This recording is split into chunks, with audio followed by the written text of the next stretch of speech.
Results are what these Israeli want, and immediately. Gathered in Tel Aviv, they make a desperate plea to the Israeli government to bring back their relatives and loved ones held captive by Hamas in Gaza. I'm demanding from Prime Minister Benjamin Netanyahu and the cabinet to give us answers and results. Where are you? We have no strength anymore. Relatives are worried they'll lose their loved ones in Israel's relentless airstrikes.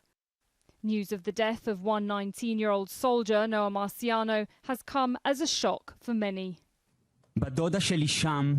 On Monday, angry words were directed at a member of parliament who called to erase Gaza. There are babies, Jews and Arabs, by the way. They're there.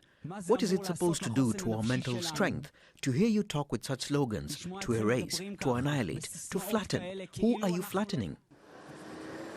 As people sit in cafes in West Jerusalem, talk these days centres on how best to bring them back. Israel's Prime Minister Benjamin Netanyahu insists the only way is through full military force. I think they're going in the right direction, but they need to put more pressure on Hamas.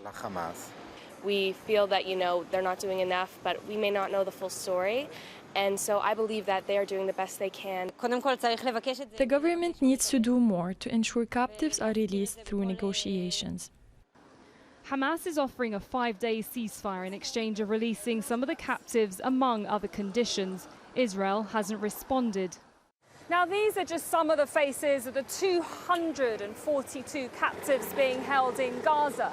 Posters like this across the whole of Israel. A reminder to bring them back home as pressure on the Israeli government increases every day.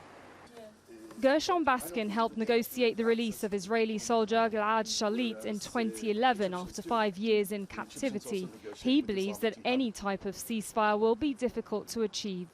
There is only one way to bring all the hostages home alive, and that's the all-for-all deal. All the hostages for all the prisoners in Israel.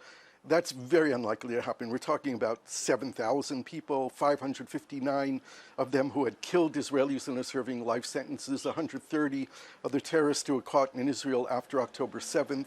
This is something that I cannot imagine Israeli society or this current Israeli government agreeing to at this point. These protesters will be walking to Jerusalem in the coming days to meet at the Prime Minister's office and demand the return of their loved ones as soon as possible. Sara, Khairat, Al Jazeera, West Jerusalem.